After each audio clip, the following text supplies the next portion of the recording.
ये आकाशवाणी है। प्रस्तुत है कार्यक्रम सुर्खियों में। इसके अंतर्गत सुनिए टीबी उन्मूलन की पहल पर केंद्रीय स्वास्थ्य एवं परिवार कल्याण मंत्रालय में टीबी उन्मूलन कार्यक्रम के अतिरिक्त उप महानिदेशक डॉक्टर संजय कुमार मट्टू के साथ आकाशवाणी संवाददाता कमल कुमार प्रजापति की विशेष बातचीत। 2017 में स्वास्थ्य और परिवार कल्याण मंत्रालय ने ट्यूबरकुलोसिस यानी टीबी की रोकथाम के लिए एक अहम पहल की शुरुआत की थी। इसके लिए एक नेशनल स्ट्रेटेजिक प्लान तैयार किया गया, जिसका मकसद है कि 2025 तक पूरे भारत से टीबी का खात्मा किया जाए। इस संबंध में टीबी के मरीजों के इलाज और उनके लिए दवाइयों की उपलब्धता, उनके पोषण के लिए सरकार द्वारा कई योजनाएं संचालित की जा रही हैं। तो इसी संबंध में आज हम कार्यक्रम में बात कर रहे हैं। डॉक्टर संजय, आंकड़े कहते हैं कि भारत में विश्व के क्षय रोग के यानी टीबी के 30% मरीज पाए जाते हैं। इसलिए ये आज भी हमारे लिए एक बड़ी समस्या है। तो इसे देखते हुए ही सरकार ने बीते कुछ समय से टीबी मुक्त भारत बनाने का एक संकल्प लिया है। 2025 तक ये लक्ष्य तय किया गया है और इस संबंध में कई योजनाएं, कई पहल सरकार द्वारा संचालित की जाती हैं। टीबी मुक्त भारत की ये सरकार की पहल किस तरह अहम है? दुनिया के करीब जो 30% टीबी के केसेस हैं वो भारत देश से ही हैं और हमारे यहाँ हर साल करीब 25 से 30 लाख जो टीबी के नए केसेस आते हैं और भारत सरकार जो है इसे तरह से ठीक करने के लिए प्रतिबद्ध है, संकल्पित है। ये टीबी का जो खत्म करने का एंड टीबी टारगेट है, इसका मतलब है कि हम जो है एक यूनाइटेड नेशन ऑर्गेनाइजेशन ने पूरी दुनिया के लिए टारगेट रखे हैं, जिन्हें हम एंड टीबी टारगेट कहते हैं।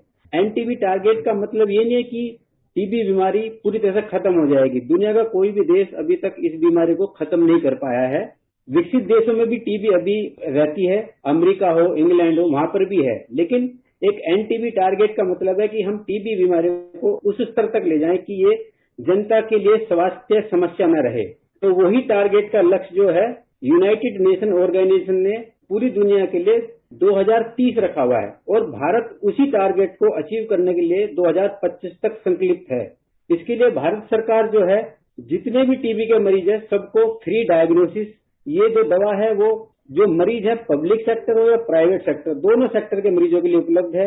इसके साथ साथ हमें टीबी की रोकथाम की प्रक्रिया भी शुरू करनी है, जिसे हम टीबी प्रिवेंटिव ट्रीटमेंट बोलते हैं। जैसे मैं आपको बताना चाहूंगा कि अगर भारत में हम देखें तो करीब 40 करोड़ जनसंख्या ऐसी है जिसके अंदर टीबी का बैक्टीरिया है और वो पूरी तरह से टीबी में परिवर्तित नहीं हुआ।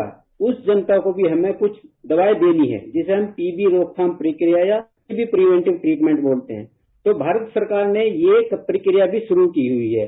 इन तीनों प्रक्रिया के तहत हम जो पूरी तरह से प्रतिबद्ध हैं कि हम 2025 तक TB end TB target achieve करेंगे। डॉक्टर संजय, हम आपसे निक्षय पोषण अभियान के बारे में भी जानना चाहेंगे कि किस तरह टीबी के रोगियों के लिए टीबी रोधी दवाइयों से लेकर निःशुल्क इलाज से लेकर उनके उपचार से लेकर उनको एक सहायता राशि के रूप में निक्षय पोषण अभियान से उनकी मदद की जा रही है सरकार द्वारा। कमल जी, मैं टीबी के बारे में थोड़ी जानकारी देना चाहूंगा कि टीबी एक संक्रमित बीमारी है। जैसे कि श्रोतागण जानते होंगे कि अभी कोविड था पूरी दुनिया में, भारत में भी कोविड रहा, वो भी एक इंसान से दूसरे इंसान में फैलता था। उसी तरह से टीबी बीमारी भी जो है ये खांसने के साथ साथ, जैसे खांसी में जो ड्रॉपलेट्स होते हैं उसमें वो कीटाणु दूसरे आदमी के शरीर में जाता है और वो बीमारी उसमें पनपती है। लेकिन टीबी की एक सबसे बड़ी समस्या है कि ये इसके कुछ सामाजिक कारण भी होते हैं जो कि इस बीमारी को विकसित होने में मदद करते हैं। तो जब ये कारण मरीज के सामने आते हैं और बैक्टीरिया होता है तो वो बीमारी पूरी तरह से डेवलप होती है, विकसित हो जाती है और उसके लक्षण जो हैं हमें इंसान के शरीर में मिलते हैं। ये कारण है जैसे एक आदमी में कुपोषण होना, गरीबी, घर की ऐसी व्यवस्था होना जहाँ पर वेंटिलेशन, हवा का आदान प्रदान कम हो, भीड़ के इलाके में रहना, आदमी का सामाजिक और व्यावसायिक विकास। इन कारणों की वजह से टीबी को जो बैक्टीरिया है वो काफी जल्दी से पनपता है और वो पूरी तरह से फुल ब्लोन डिजीज जो कि कहते हैं पूरी विकसित बीमारी, टीबी बीमारी उस इंसान को होती है। अगर हम आंकड़े देखें तो कुपोषण सिर्फ एक ही कारण जो है ये 35 से 40% जो टीबी की टोटल संख्या है उसका कारण बनता है। ये टीबी बैक्टीरिया के साथ इंडिया में करीब 40% लोगों में कारण है जिसकी वजह से टीबी बीमारी हो रही है। अगर हम देखें कि भारत सरकार ने इसके लिए क्या किया है तो जो हमारा नेशनल टीबी प्रोग्राम है उसके तहत हम सभी मरीजों को एक निक्षय पोषण योजना के तहत राशि देते हैं हर महीने। उस राशि की अमाउंट है 500 रुपए। 500 रुपए हर महीने हर टीबी मरीज को दिया जाता है जब तक कि उसका इलाज चलता है। आमतौर पर एक टीबी होती है जिसे हम साधारण सिंपल टीबी बोल सकते हैं, उसमें यह इलाज 6 महीने का होता है। कुछ केसेस में इसे बढ़ा के 8 महीने कर देते हैं, तो सभी महीने 500 रुपए मिलते हैं। दूसरा टीबी होता है बिगड़ा हुआ टीबी, DRTB, उसमें इलाज 9 महीने से 18 महीने तक का होता है और हर महीने इन सभी मरीजों को 500 रुपए दिए जाते हैं। ये 500 रुपए हम ना कि सिर्फ जो मरीज पब्लिक सेक्टर में आते हैं, पब्लिक हेल्थ इंस्टीट्यूशन में आते हैं, उन्हें देते हैं, बल्कि जो प्राइवेट सेक्टर में मरीज डायग्नोसिस होते हैं, इनका इलाज होता है, उनको भी वो 500 रुपए दिए जाते हैं।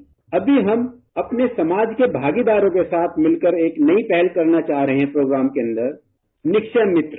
इस निक्षय मित्र में समाज के ही लोग बाग, समाज से ही कुछ ऑर्गेनाइजेशन सामने आके अपने टीबी के जो हमारे भाई बंधु हैं उनकी मदद कर सकते हैं। इस पहल में करना क्या है, अपनी क्षमता के अनुसार, जैसे कोई व्यावसायिक बिजनेस कंपनी है या गैर सरकारी संस्था है, वो कोई भी एक क्षेत्र को अडॉप्ट कर सकते हैं। क्षेत्र जो है वो ब्लॉक लेवल हो सकता है, जिला लेवल हो सकता है, डिस्ट्रिक्ट लेवल या पूरा स्टेट। आप अपनी क्षमता के हिसाब से अडॉप्ट करके उसमें सामने आके बोल सकते हैं कि हम इस फला एरिया के जितने भी टीबी मरीज है सबको सहायता करेंगे। हमने एक दूसरा भी ऑप्शन रखा है जिसमें कोई भी व्यक्ति अपने इंडिविजुअल स्तर पर, अपने लेवल पर भी अपनी क्षमता के हिसाब से टीबी मरीजों की मदद कर सकता है। मदद करने के लिए हमने 3 प्रावधान रखे हुए हैं।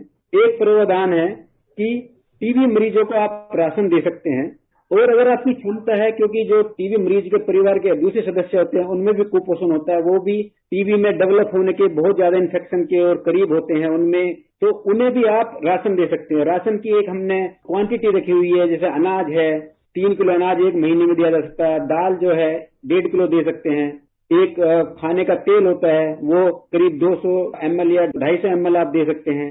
फिर आप मिल्क पाउडर दे सकते हैं, या बिना मिल्क पाउडर देना चाहे तो आप 1 किलो मिल्क पाउडर की जगह एक 700 ग्राम मूंगफली, ये आप हर महीने दे सकते हैं। और ये 6 महीने के लिए आप अपना संकल्प कर सकते हैं कि जिस एरिया में या जितने भी मैं पेशेंट अडॉप्ट कर रहा हूँ सबको दे सकते हैं। ये एक हमने आवश्यक सपोर्ट रखा हुआ है जो कि हम समाज से मांगते हैं, निक्षय मित्र से हम अपेक्षा रखते हैं। उसके अलावा 2 तरीके से और मदद कर सकते हैं वो टीबी मरीज की, जैसे डायग्नोसिस, जब हम बीमारी की जांच करते हैं, उसका निदान करते हैं, तो कई बार मरीज इतने होते हैं कि उन्हें टीबी की हेल्थ फैसिलिटी जहां पर डायग्नोसिस होता है वहां तक जाने के लिए खर्चा नहीं होता, भाड़ा नहीं होता। आप भाड़ा भत्ता या मरीज की ट्रांसपोर्टेशन में मदद कर सकते हैं।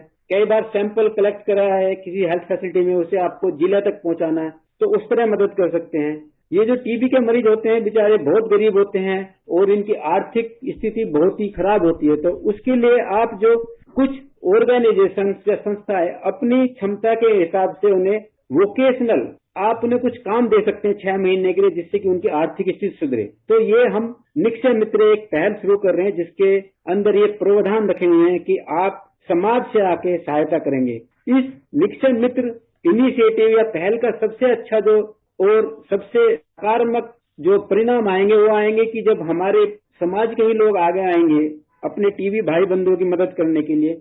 लोग बाग छिपाते हैं, जब हम अपने पड़ोसी अपने समाज के लोग बनकर जाएंगे तो ये ना कि मरीज को ठीक होने में मदद करेगा बल्कि उनको भावनात्मक सहायता करेगा और जो स्टिग्मा है, जो कलंक रूपी टीबी ने लिया हुआ उसे भी कम करेगा।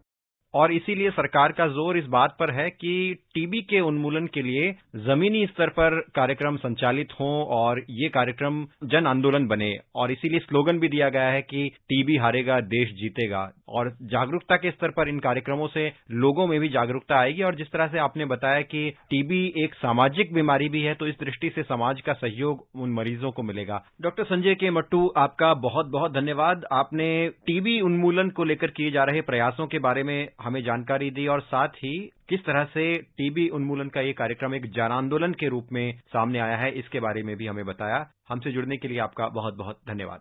धन्यवाद कमल जी। अभी आप सुन रहे थे टीबी उन्मूलन की पहल पर केंद्रीय स्वास्थ्य एवं परिवार कल्याण मंत्रालय में टीबी उन्मूलन कार्यक्रम के अतिरिक्त उप महानिदेशक डॉक्टर संजय कुमार मट्टू के साथ आकाशवाणी संवाददाता कमल कुमार प्रजापति की विशेष बातचीत। ये कार्यक्रम आकाशवाणी के समाचार सेवा प्रभाग द्वारा प्रस्तुत किया गया। इसे आप हमारे mobile app news on AIR और YouTube channel news on AIR official पर भी सुन सकते हैं। इस कार्यक्रम के संबंध में अपनी प्रतिक्रिया आप हमें ईमेल कर सकते हैं। पता है AIRNSDtalks@gmail.com।